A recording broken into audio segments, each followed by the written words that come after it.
So it's official, man. DK is suspended for 2 games. And the news comes out today that DK Metcalf had a little stipulation added to his contract.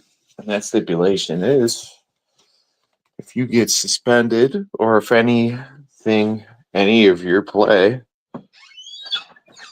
gets you suspended, your contract is now null and void.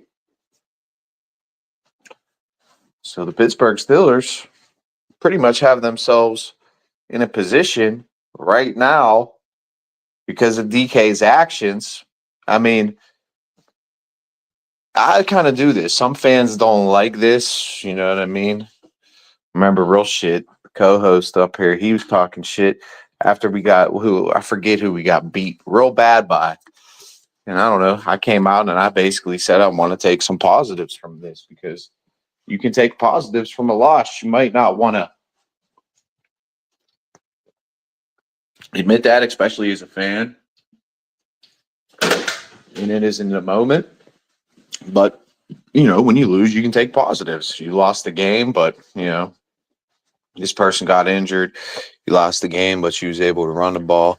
Like, you could spin things a million different ways if you really want to. And the way you can spin this right now is as bad as it is DK being out for the next 2 games, especially if the Steelers lost in this Browns game and the Ravens don't lose on Sunday and this Browns game is meaningful and means something. Yeah, it sucks to not have DK Metcalf on the roster. But really, this puts the Steelers in a position to where if they feel DK is not performing, if they feel maybe not next year, a year down the line, this DK Metcalf contract's too much, the Steelers can walk away from this unscathed. It won't cost them anything.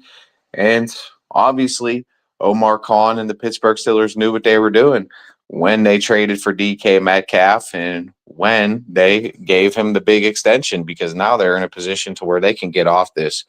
And normally that's not the case when you go out there and you give a player all this money, guaranteed money.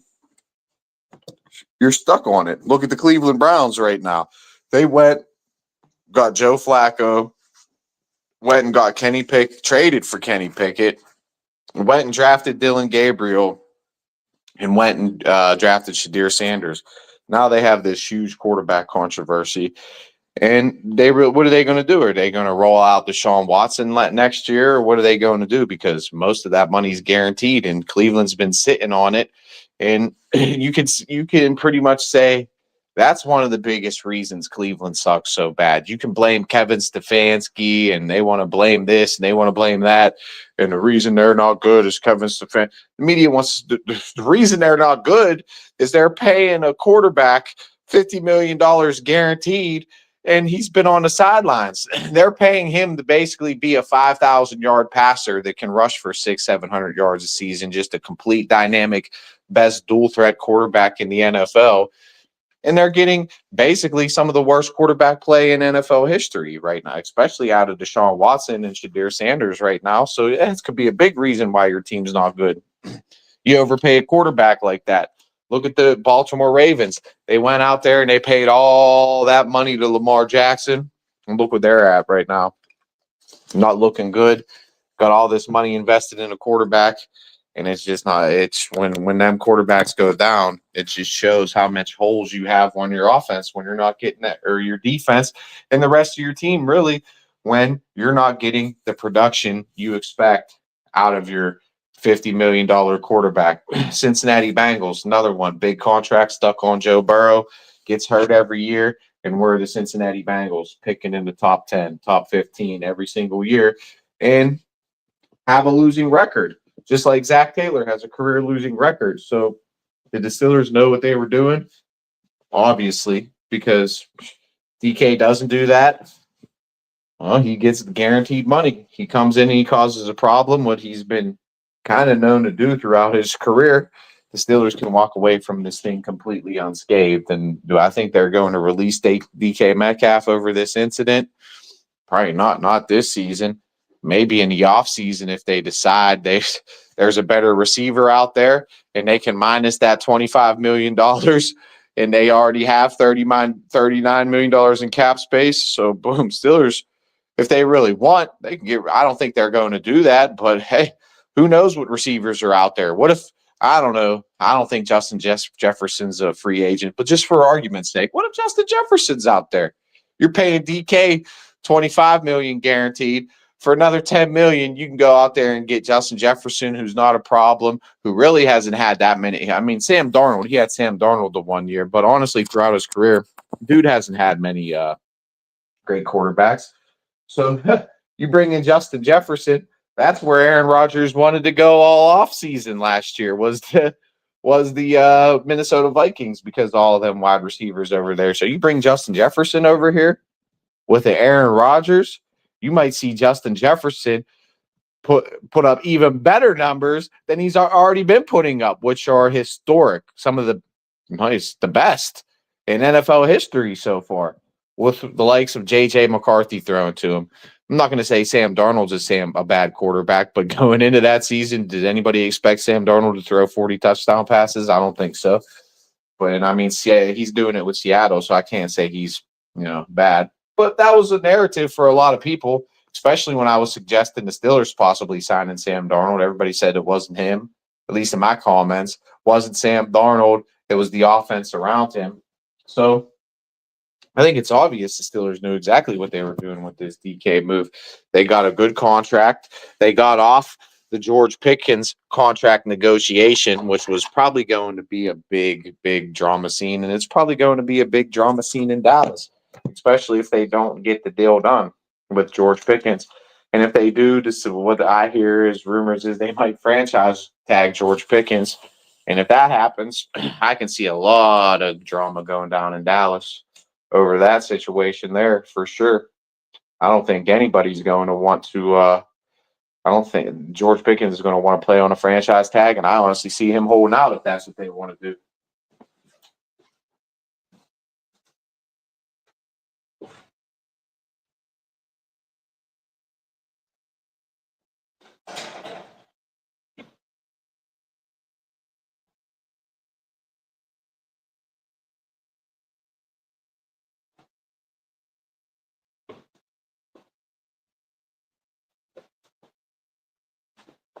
And in terms of the Cowboys, I mean, they want to go out there and they want to give all that money to George Pickens when they're already paying CeeDee Lamb, when they're already paying Dak Prescott, when their defense is already horrible as it is.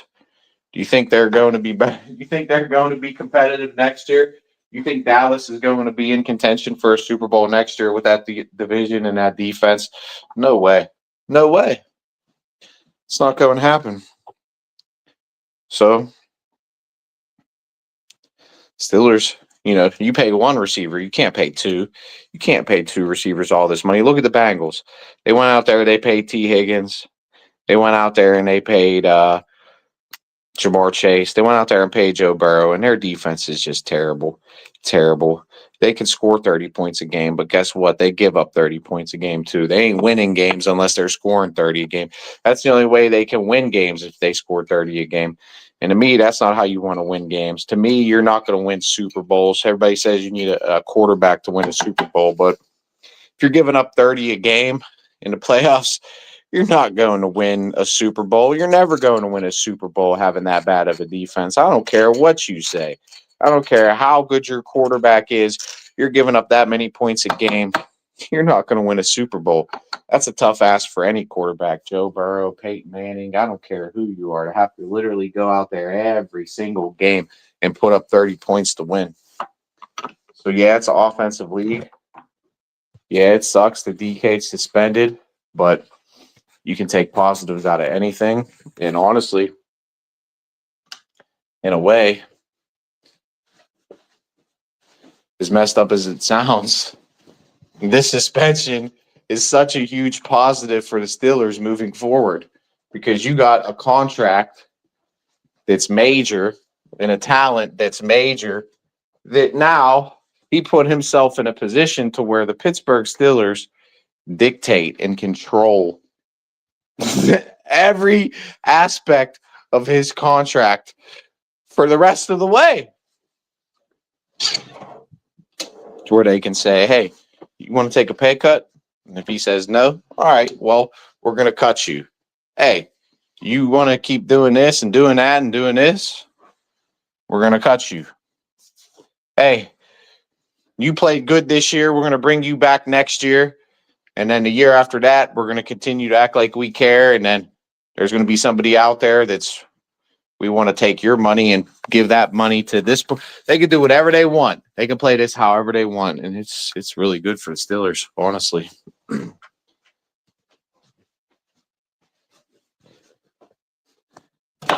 Honestly, this is the best thing that could happen to the Steelers, in my opinion. Honestly, in this situation, this is a good thing. This is a good thing that this had happened.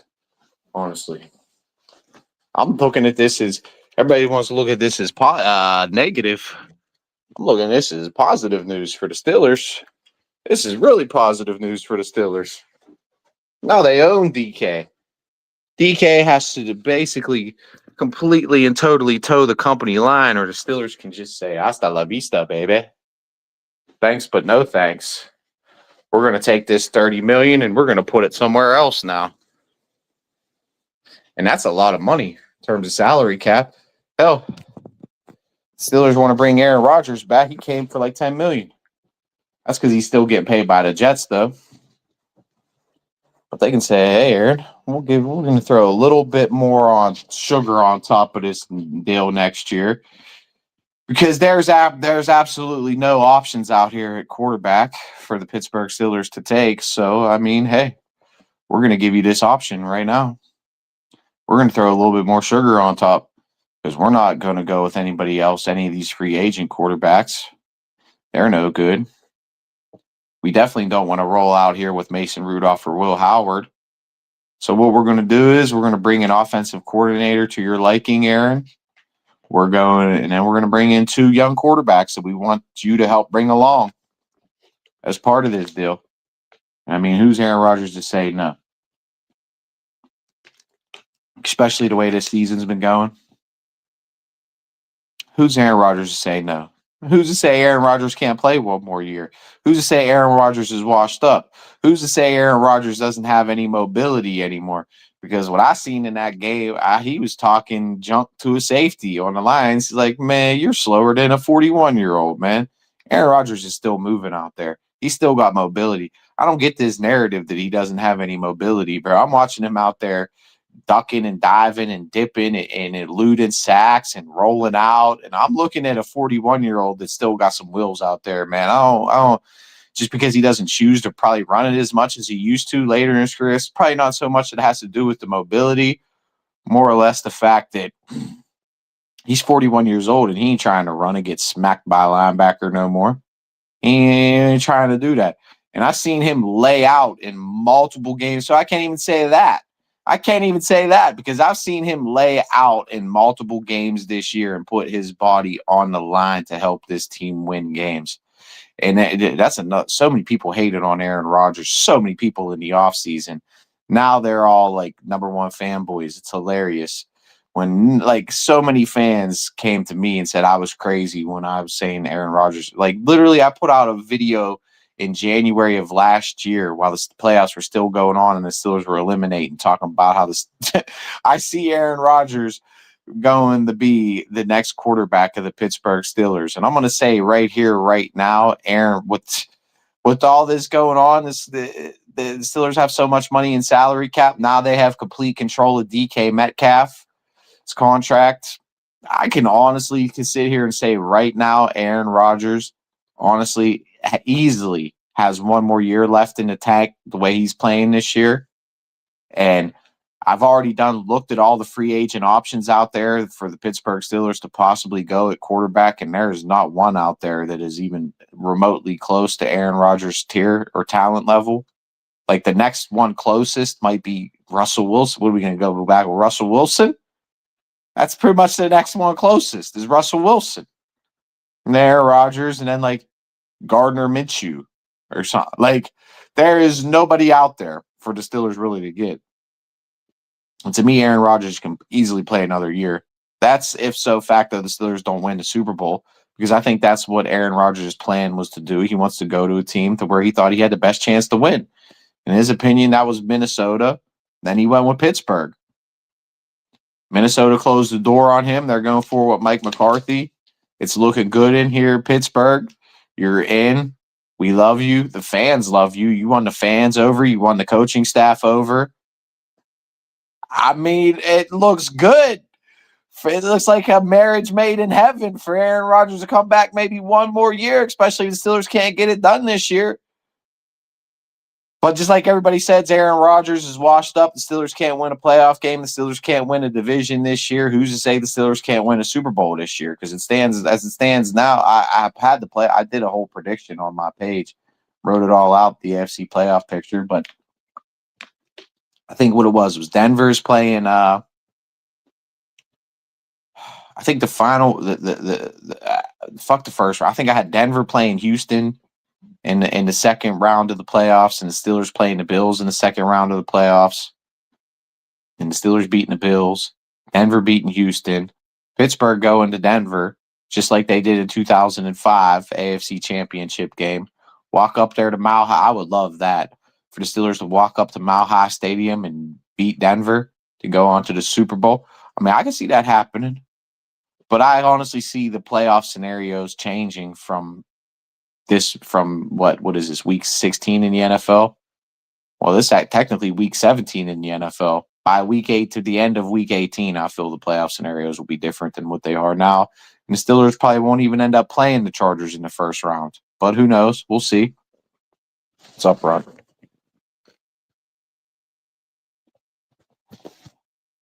Yeah, I mean, what I like about it is we now control his contract.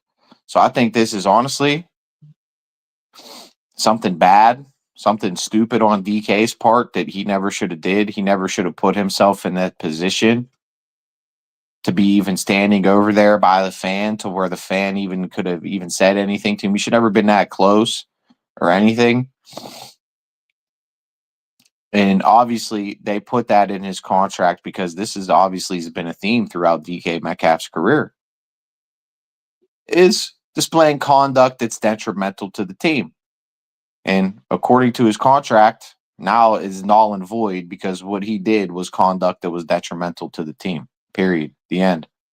And obviously the Steelers knew what they were doing. Everybody's talking about how the Steelers are crazy and they lost these trades and George Pickens is better than DK Metcalf, this and that.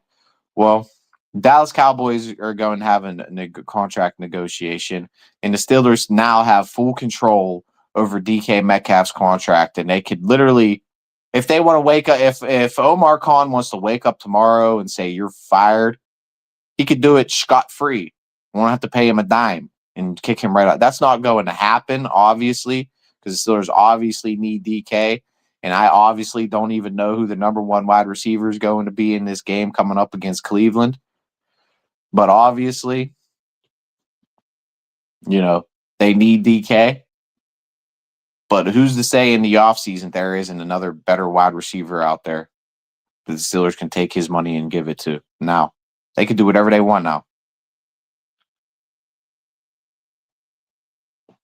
And I honestly don't see that happening.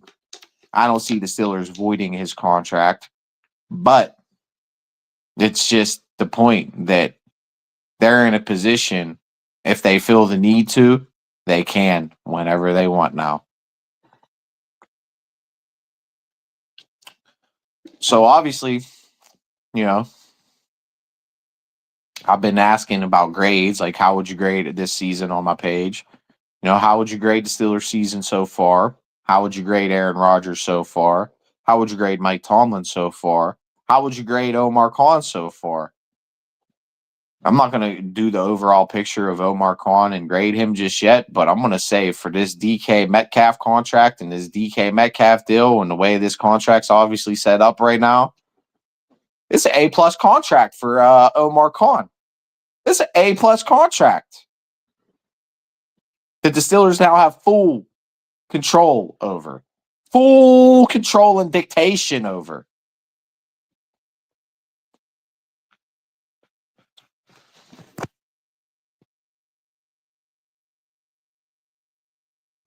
He said, I support DK, but what he did is inexcusable, and I don't excuse what he did, and you can't do that. I heard his press conference today. So don't let them try to the media people try to spin it like, oh, he's this and that. I mean, he basically said, I don't feel like speaking on this because there's rumors that there's going to be legal ramifications over this thing. The dude had an attorney put out a statement for him saying, because I guess they were all on the media shows. James Harrison was bashing him, and he was out there making comment. Like him and Joe Hayden got a podcast now. And who else was out there talking about this? Chad Ochocinco and Shannon Sharp, basically claiming this dude yelled a bunch of racist stuff. I'm not going to sit here and speculate if it's true, if it's not true, this and that. But what I do know is a dude can't have an attorney, obviously, and seeking legal representation in this. So there could be legal problems going forward here with DK Metcalf. And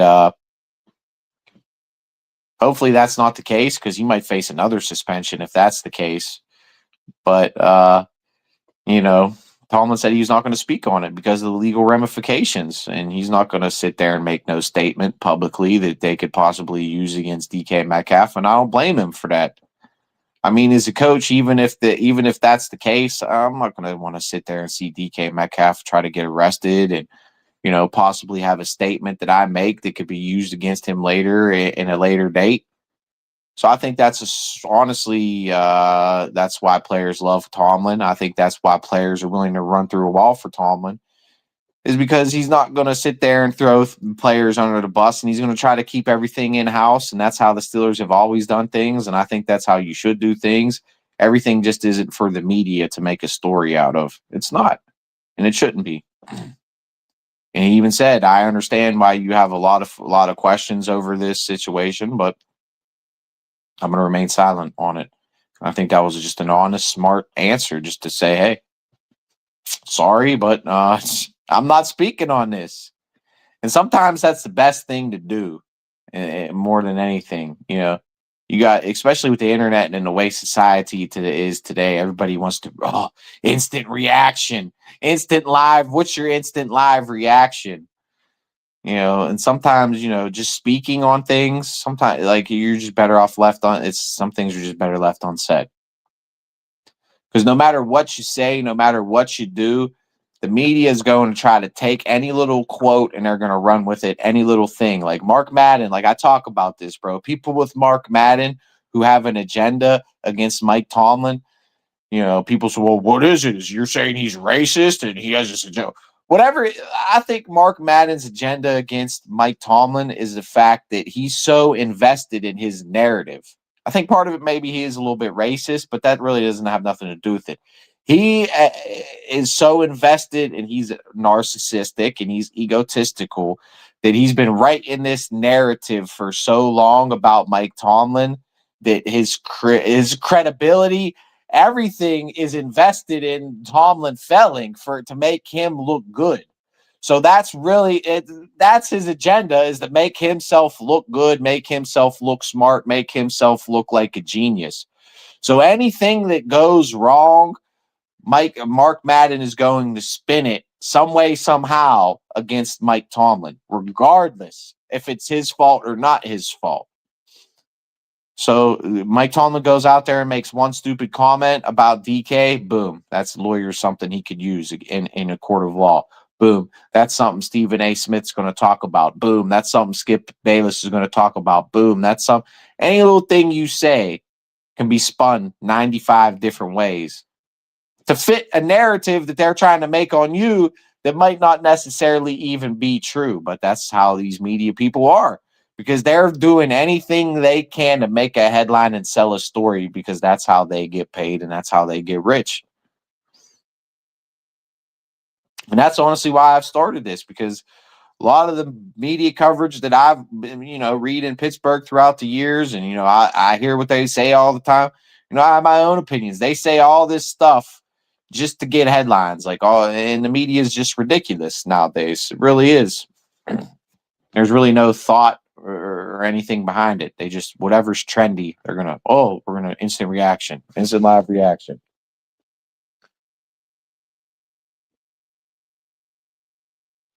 It's a good question. I've talked about this, and I've said the Steelers go, and I mean, this is where I'm a defender, and I've talked about it to where I say, hey, this is a point that the haters are, they're starting it. This is a point. How many years without a playoff win is enough? And that's a fair question.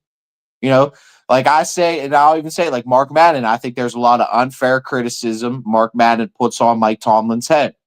But this question right here is a valid, fair question that begs to be asked. It needs to be asked and needs to be answered. And here's my answer. I said last year when they gave him the extension, they didn't have to extend Tomlin. They didn't have to fire Tomlin. They could have let his contract run its course. If he didn't win a playoff game, then you say, hey, Mike, sorry. We love you. We're not firing you. Your contract's up. Us as the Steelers organization love you. Thank you for the 20 years of success and consistency that you brought this organization. We thank you for giving us 2 Super Bowls, but the message has run stale. The fans are going crazy. They don't want you here anymore. You've lost the fan base, the media. We got to go in a new direction here, Mike. You always be a part of the Steelers family, but as of it stands right now, we're going to have to move in a new direction. But when I was saying that, they decided to give Tomlin a 2-year extension. Okay. So ipso facto, I think it stands the same, and it's even louder now than it was when I was saying it a year ago. And now the extension, the Steelers, just like this DK Metcalf contract, I say is an AA plus deal for Omar Khan the way it stands right now because we have full control of it. The Steelers and Omar Khan have full control of this Tomlin contract going forward now. Because let's say we don't win a playoff. Let's just say we, like I've been saying, we somehow blow this and don't even make the playoffs. Okay, you got 1 more year left. And then after that, they have an option to where they're either going to pick it up or they don't pick it up. So, yes, this year and next year to win a playoff game, or I'm not picking up that option. I'm not firing him either. I'm just going to say, hey, the message is run stale. We're not picking up this option. But I think to have 19 years without a losing season, about to tie Chuck Noll when he beats Cleveland in Cleveland, which I'm pretty sure is going to happen, with or without DK. Let's just say the Ravens win on Saturday and the Steelers are starting benching half their starters. I think they can still beat Cleveland. That game will be irrelevant. So Steelers are going to be in the playoffs. Tomlin's going to win the division. So does that warrant firing Mike Tomlin, winning the division after Vegas predicted you at 8.5 wins? Vegas had you at 8.5 wins. The media had you dead last in the division, at least Pittsburgh media. Even mainstream ESPN media didn't have the Pittsburgh Steelers winning the division. So by all intents and purposes and argument's sake, Mike Tomlin has exceeded expectations this year, and winning this division and going into the playoffs is exceeding expectations. And the way I'm seeing it, we can win a playoff game. So is he going to get fired? No, he's not. But how many years without playoff win? You don't win one this year, you don't win next year, then you can sit there and you can say, okay, we're not going to pick up your option. But I think given all that, Tomlin has the right to steer this shit back in the right direction. Yeah, he does. Been to 2 Super Bowls, about to Chuck Noll. He could possibly pass Chuck Noll this year in all-time wins. You beat Cleveland, you beat Baltimore. You're the all-time winningest coach in franchise history. We're going to fire him. All right. Okay. But yeah, let's just say let's okay. That's the total pessimistic hater point of view. All right. Well, the haters would fire him right now and they'd bring in, I don't know, John Gruden, who hasn't won a playoff game since the year 2000. But somehow a coach that hasn't won a playoff game since year 2000 and has a career 500 record, who all the haters, want to get rid of him for a career 500 coach who hasn't won a playoff game since the year 2000. It makes no sense. It makes no logical sense. None. But here's the pessimistic point of view. Steelers go on, play the Chargers, beat the Chargers. Go on to Buffalo, beat Buffalo. Go on to Denver, beat Denver. Go on to the Super Bowl, win the Super Bowl. Tomlin has 2 Super Bowls in his top 10 in playoff wins. He gets 3 wins, playoff wins. Top 10. Tomlin is not only a top 10 coach in NFL regular season wins. With 3 playoff wins this season, puts him at top 10 in playoff wins. So the narrative that he doesn't have success in the playoffs is bogus, if that happens. The narrative that he's a career mediocre coach is, I've proven beyond a reasonable doubt that is a bogus narrative. Tomlin could have like 5 straight seasons to where he doesn't win a game, and still have an above 500 record. So, I mean, one run this year, Mark Madden's narrative is going to blow up in his face completely and show what an ignorant blowhard that he really is. That he's just been beating this bullshit ass drum for the past 20 years since the man's been hired, said he was never going to win a Super Bowl in the first place, has done nothing but exceed his expectations year after year. And that's why I say Mark Madden is the fat blowhard who's forever moving the line. Because they win a playoff game, and they don't win a Super Bowl, but Tomlin sucks. He didn't win a Super Bowl, and that's what it's about. But the reality is he has the Steelers competitive. The reality is the Steelers have exceeded expectations this year. And the reality is, I think at home, no matter who the Pittsburgh Steelers pull, they got a pretty goddamn good chance to win a fucking playoff game this year with Aaron Rodgers and the way the defense has been playing the past 3 weeks. And if the Ravens lose on Saturday, they'll have 2 weeks to get rested and fully healthy for the playoffs, which they haven't been in years. Bro, come on.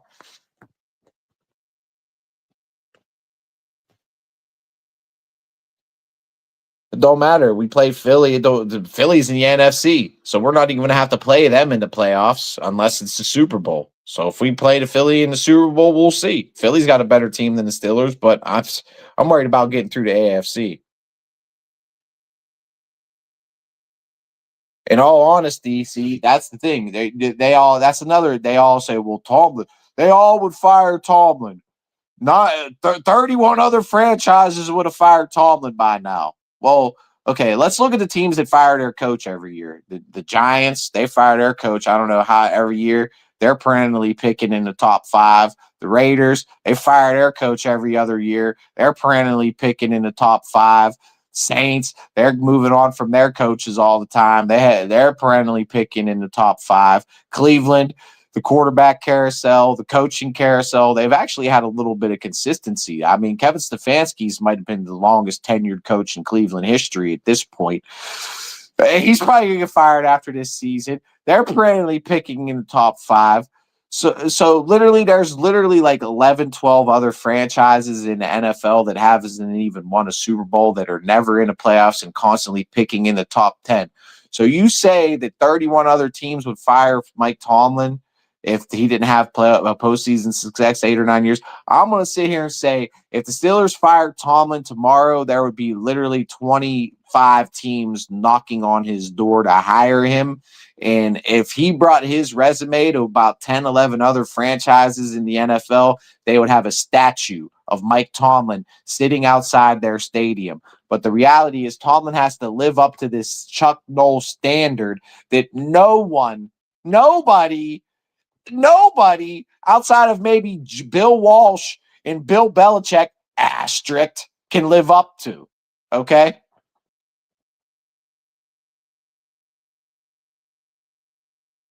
But if you put him on 12 other franchises, they have a statue of him sitting outside of their stadium already right now.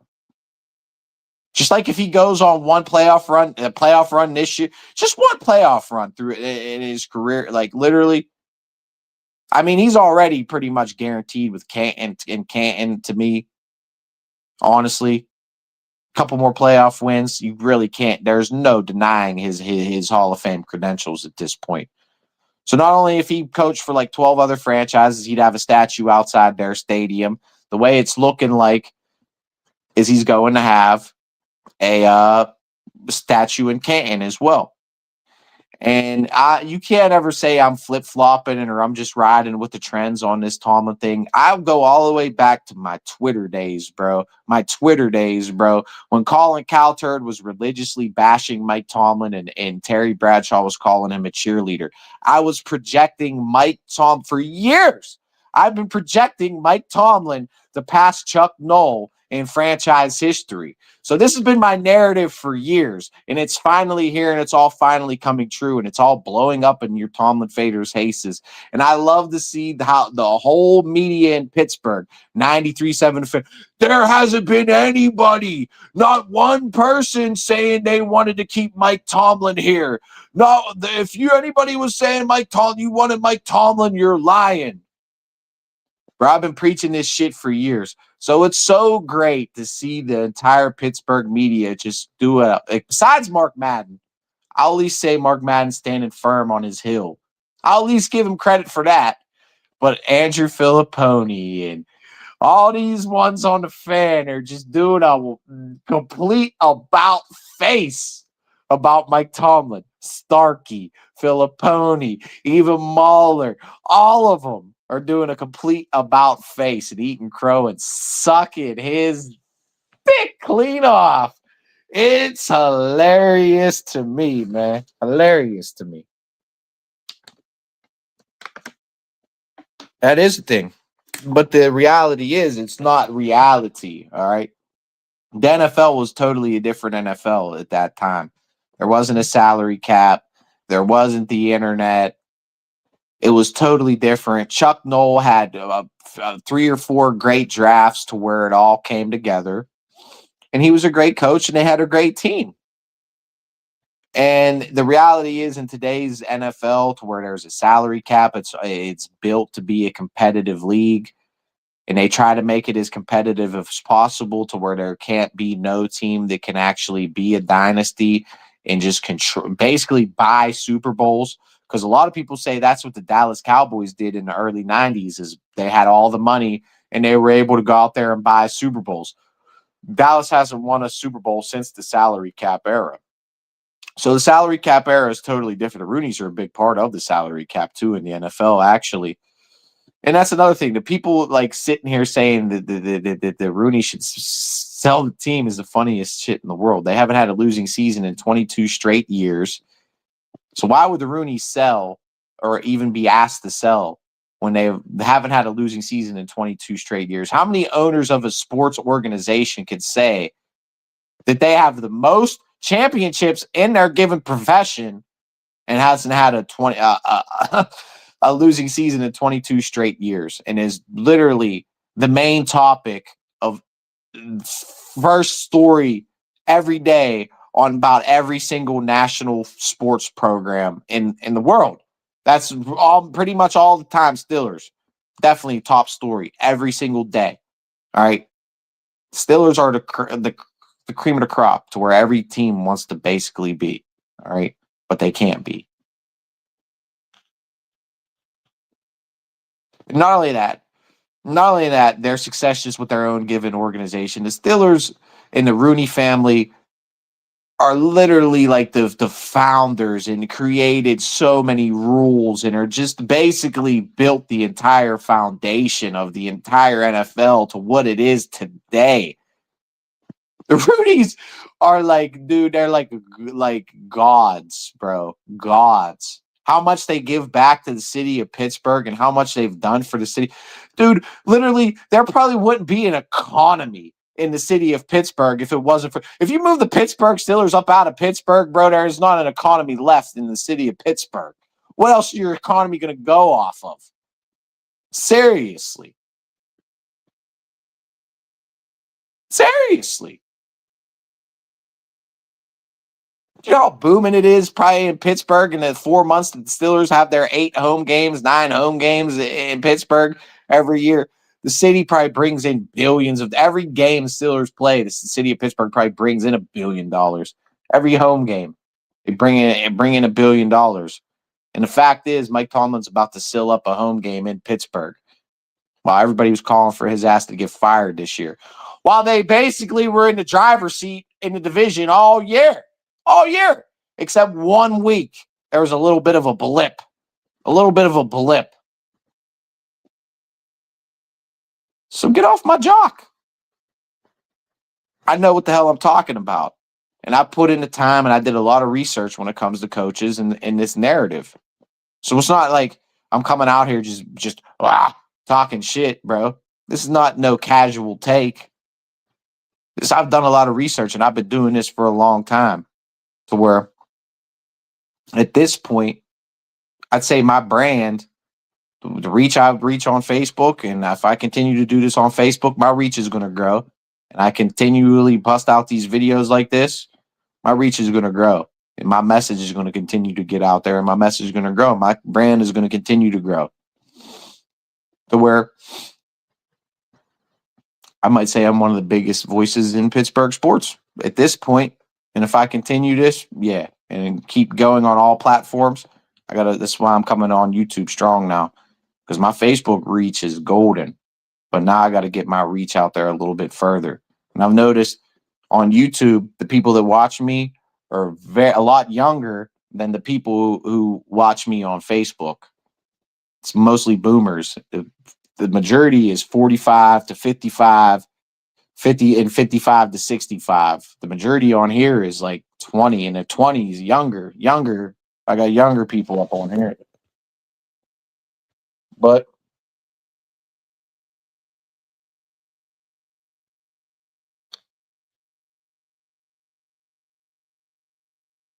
England won 6.